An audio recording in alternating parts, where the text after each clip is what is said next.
Amy, what's it going to be like putting a peg in the ground for a national championship? It feels like this is kind of like a culmination trip, but at the same time, you're out there to win the thing, right? For sure. I mean, we're really excited about having the opportunity to play.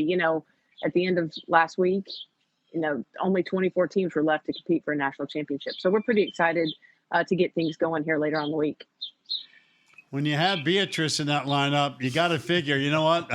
I've got somebody I know I could go low. Let's everybody jump on the bandwagon and let's let it rip, right? Yeah, you got to let your big dogs eat, and she certainly did that last week. And so I'm excited that she's probably playing the best golf she's played all season. So I'm glad she has another opportunity out here at Greyhawk because she finished 9th last year. So we're just going to let her continue to ride and hopefully take us a long way. Amy, what's the best part about her game? I mean, obviously, when you can play like this, they're all the boxes are checked. But what's the real strength about her game? She's a really, really good ball striker. I think that is a big key to her success. But last week, she got that putter going because she's also a really good putter. She could be streaky, but she's a really good putter. And last week, she got it going. And at that point, I just stay out of her way and let her do her thing because balls were going in the cup left and right. Okay, so we know, the drive for show, putt for dough concept, right? And everybody hears it who follows golf. But to win the regional, and you've now won the regional twice, won it last year and obviously winning it last week.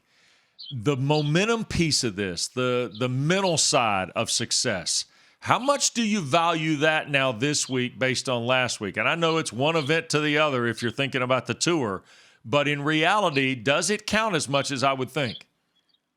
Oh, it's huge. With women in general, confidence is big. So I'll take a win last week and know that they're all kind of firing on all cylinders and go into this week excited because, if the roles were reversed and we were kind of struggling coming in, I think that'd be a big push this week that we had to talk about and get their confidence high. But winning a regional, especially winning a regional at home, and 4 of these 5 won a regional last year. So I think the confidence is high, and I'm really excited to have the opportunity to let them shine this week.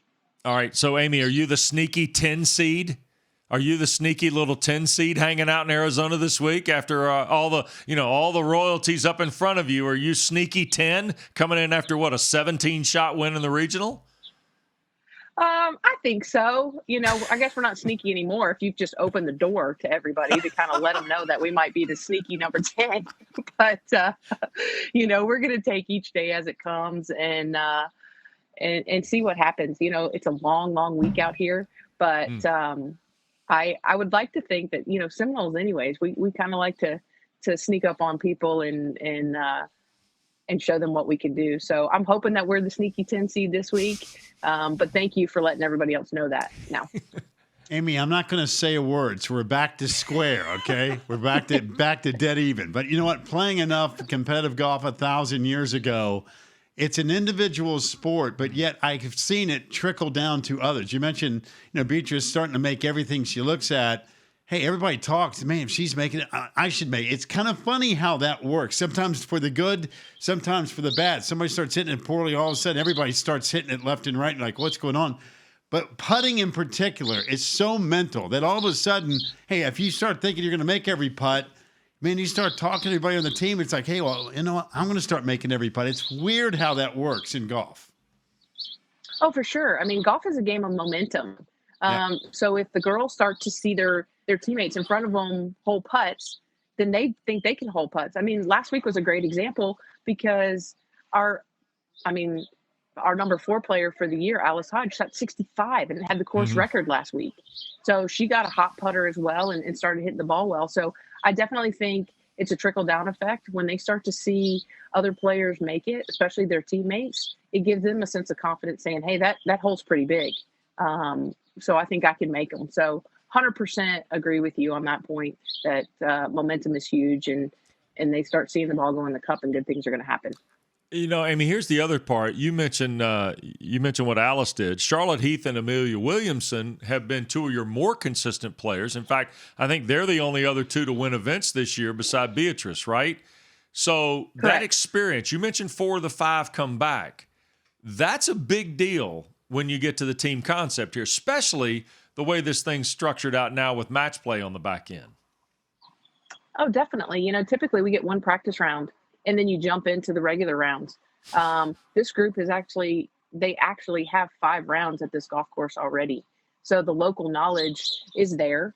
We obviously don't know what we're going to get this week with the golf course. It might be a little bit different. But for the most part, the layout of the holes are going to be the same. So I think for us, it's a huge advantage to have 4 of the 5 back and 4 players that are really all 5 of our players are playing really good right now. So I'm looking for us to, stay in the moment, take shot by shot. But I'm looking for good things this week. Amy, every golf course is different. You mentioned the experience, and folks have seen it. What is the strength? For an iron player, is this a great course? A driver, the golf ball. Obviously, anybody who makes a lot of putts, it doesn't matter where you're playing. But what's the advantage of this golf course for your team?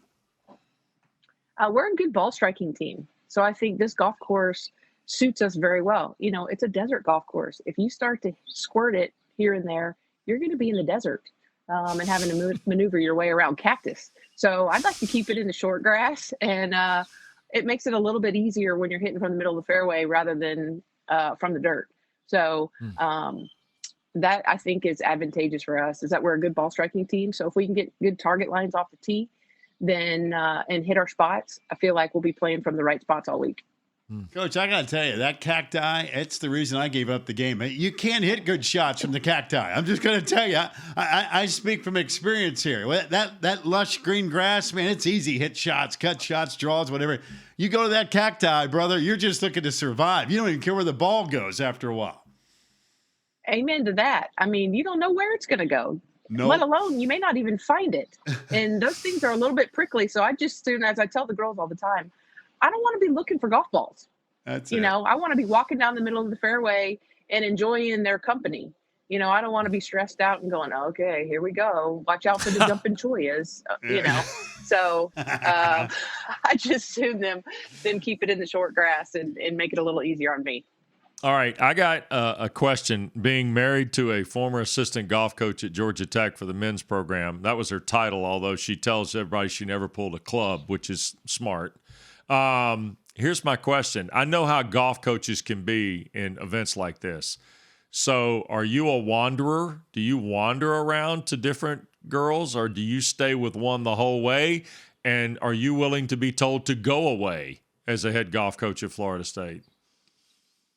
Okay, so we kind of coach in pods. So I may spend a lot of time with a player, but I'll have probably 2, maybe 3 players in my pod. So I'm gonna wander back and forth to them. Yeah. This is a week where I do what I'm told.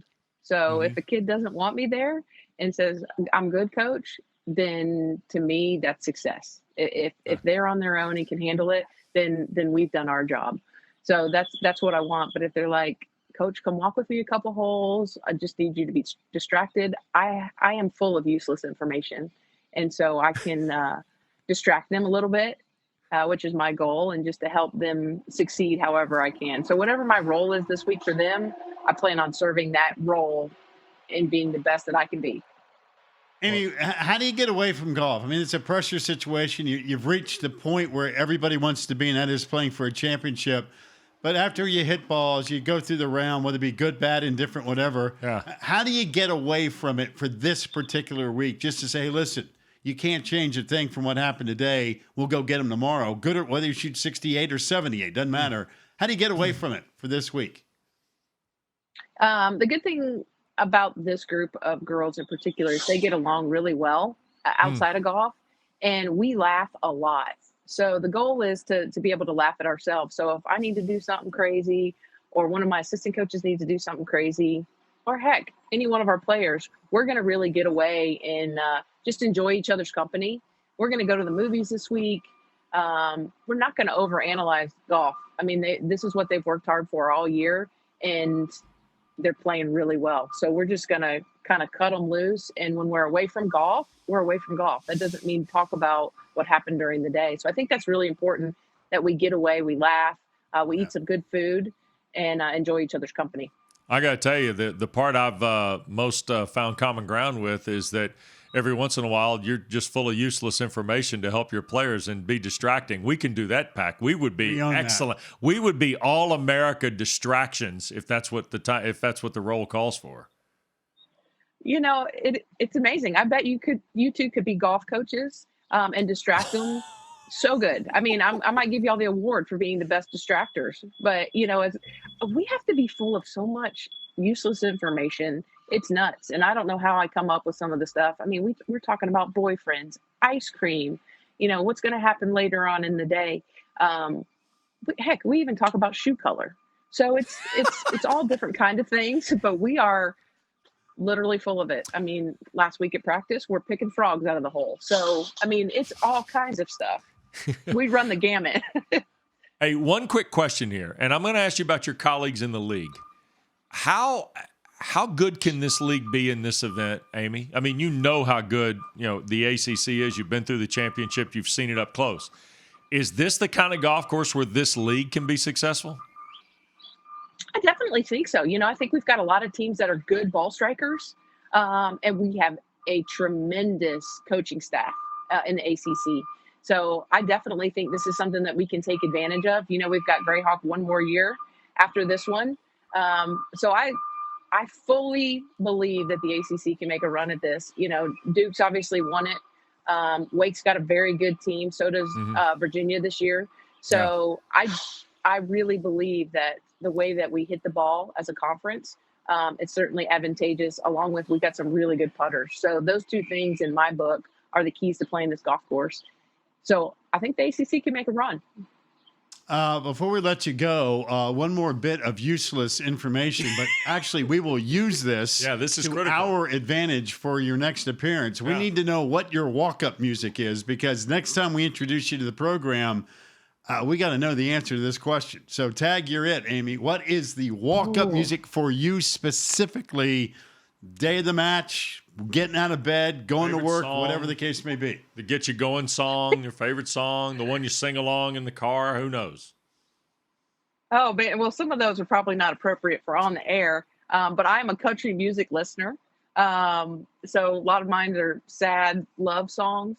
But if I'm looking to hype up the crowd or whatever, you know, we're going to wedding songs. We're going to like the Cupid Shuffle, Macarena, all of those older wedding songs. But seriously, no, probably my best.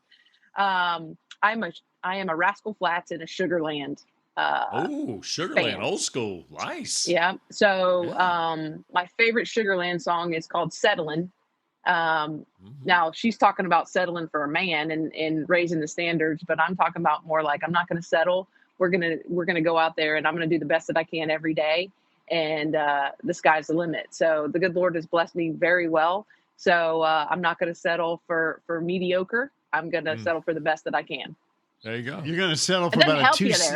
You're going to settle for about a 270 for 3 straight days, and then make birdies galore for a couple more after that. That's what you're going to settle for. You know, if we do that, I'm going to be one happy coach, and I'm going to tell you guys to call me every morning and get me up and you know, coaches, we're superstitious. So you know, one way or another, I'll get y'all to call me, or Mark, I'll just go see Brant every day and get him to talk me up a little bit. You got it. I'm gonna tell you now. Go over there and see Brant, because he's the one that can help the program this week for sure. That's exactly right. You tell my son alone. We wish you the very best. Thanks, Amy. Success. Thank you guys for having me on. I really appreciate it, and hopefully we can get on next week with some really good news. There you go. Good luck.